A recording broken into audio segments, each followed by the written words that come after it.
તો હવે આગળ વાત કરીએ નેપાળમાં આકાશી આફત અંગે। વિનાશક પૂરે નેપાળમાં ભારે તબાહી મચાવી છે। નદી કાંઠાના વિસ્તારોમાં મોટા પાયે નુકસાન, પૂરથી તબાહીના દ્રશ્યો સામે આવ્યા। ધસમસતા પ્રવાહમાં અનેક લોકો તણાયા। કાંઠા વિસ્તારના અને મકાનો વહી ગયા છે। લોકોને પણ ભારે અસર પહોંચી। હજારો લોકો દબાયા હોવાની માહિતી છે। ગામડાઓમાં અનેક જળ વિદ્યુત પ્રોજેક્ટ ધોવાઈ ગયા હોવાના અહેવાલ છે। नेपाळ सरकारे घटना स्थले पोलीस, सैन्य અને રાહત ટીમો તૈનાત કરી છે। ભોટે કોશી નદી એ તિબેટમાંથી ઉદ્ભવે છે અને ત્રિશુલી નદીમાં વહે છે, જે ભારતમાં ગંડક નદી તરીકે વહે છે। ગયા વર્ષે પણ આ જ વિસ્તારમાં વિનાશક પૂર આવ્યું હતું। વિસ્તારો ચીન તિબેટ સરહદની નજીક અને કોશી નદીની કિનારે આવેલા છે। સરકારે નીચાણવાળા વિસ્તારોમાં રહેતા લોકોને સ્થળાંતર કરવાનો આદેશ આપ્યો છે। વહીવટી તંત્ર એ નદી કિનારે રહેતા લોકોને વધારાની સાવધાની રાખવા અને પરિસ્થિતિ વધુ વણસે તો તાત્કાલિક ઊંચી જમીન પર જવાની સલાહ આપે છે। ગયા વર્ષે ભોટે કોશી નદીમાં પણ વિનાશક પૂર આવ્યું હતું, જેમાં 9 લોકો માર્યા ગયા હતા અને 24 લોકો ગુમ થયા હતા। પૂરના કારણે નેપાળ અને ચીનને જોડતો ફ્રેન્ડશિપ બ્રિજ પણ ધોવાઈ ગયો, જેના કારણે બંને દેશો વચ્ચે પરિવહન અને વેપાર ઘણા મહિનાઓ સુધી ખોરવાઈ ગયો હતો। एक प्रादेशिक आबोहवा देखरेख एजेंसीना जणाव्या अनुसार गया वर्षे पूर तिबेटमां एक सुपर ग्लेशियर तळावना विस्फोटना कारणे आव्युं हतुं। आ वखते हिमनदी तळाव तथा एनी साथे संकळायेला पाणीना प्रवाहनी शक्यता पर प्रश्न उठाववामां आवी रह्यो छे।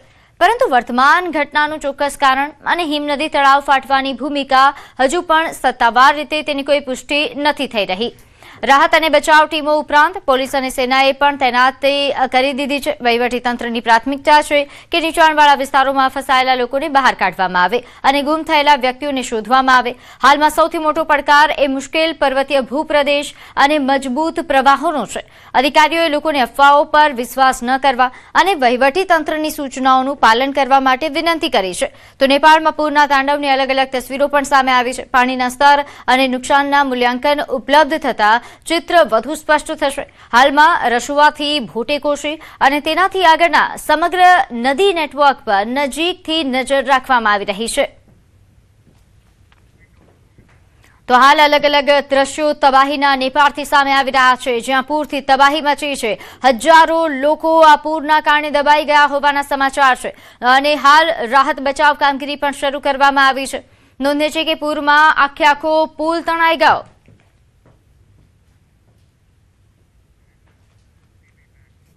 આગળ વાત કરીએ બનાસકાંઠાની, જ્યાં પશુપાલકો માટે મોટી જાહેરાત। બનાસ ડેરીના ચેરમેન શંકરભાઈ ચૌધરીની જાહેરાત। બનાસ ડેરીની એજીએમ પહેલા શંકરભાઈની જાહેરાત, રાજ્યની તમામ ડેરીઓ કરતા વધુ નફો આપીશું। બનાસ ડેરી આવતીકાલે નફો જાહેર કરશે। તો બનાસ ડેરીની એજીએમ થાય એ પહેલા જ મોટી જાહેરાત શંકર ચૌધરી દ્વારા કરવામાં આવી છે। રાજ્યની તમામ ડેરીઓ કરતા વધુ નફો આપીશું તેવું તેમણે જણાવ્યું છે। નોંધે છે કે બનાસ ડેરી આવતીકાલે નફો જાહેર કરવાની છે। સૌથી વધારે કોનું છે જરા કહેજો આખા રાજ્યમાં, અને કેટલી રકમ છે અને કેટલા ટકા છે? બોલો। અત્યારે સૌથી વધારે રાજ્યમાં સાબર ડેરીનું 513% પ્રમાણે 560 કરોડ છે, પણ રકમની વાત કરીએ તો આણંદના 620 કરોડ છે। એટલે સૌથી વધારે કેટલા ટકા છે? 620 કરોડ। 620 કરોડથી વધારે થશે એક, અને ટકાવારીમાં કેટલા છે? 13%। તો 13%થી વધારે થશે। તો ગુજરાત ભાજપના નવા પ્રભારી ગુજરાત આવશે। તરુણ ચુગ ગુજરાત પ્રવાસે આવવાના છે। ભાજપના રાષ્ટ્રીય સંગઠનની નિમણૂક બાદ તેઓ હવે ગુજરાત આવશે। પ્રભારી તરુણ ચુગ 2 સપ્ટેમ્બરના રોજ ગુજરાત પ્રવાસે આવી રહ્યા છે તેવી માહિતી।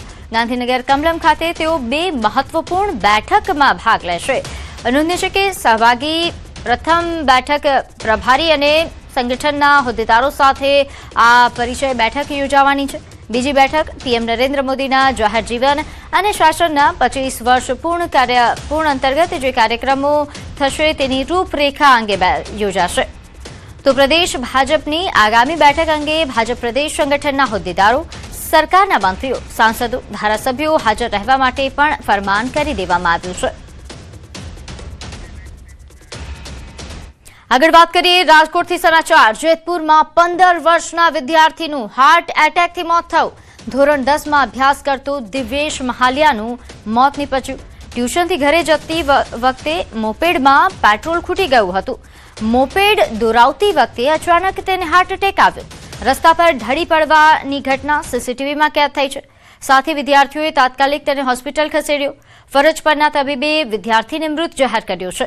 તો ખૂબ જ ચોંકાવનારી ઘટના જેતપુરથી સામે આવી છે, જ્યાં ધોરણ 10માં ભણતા વિદ્યાર્થીનું હાર્ટ એટેકથી મોત થયું.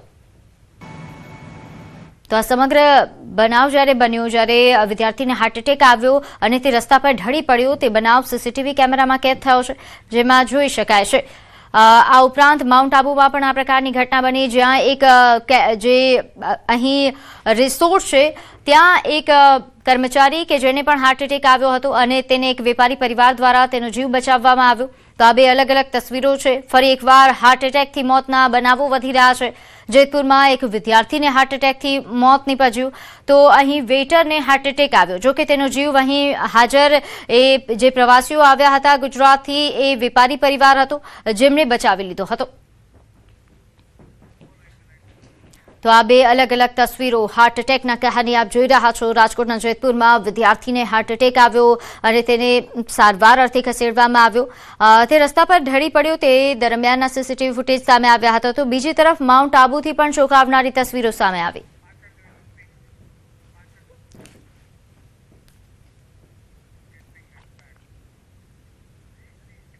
હવે વાત ખેડૂતો પર મહેર કરો.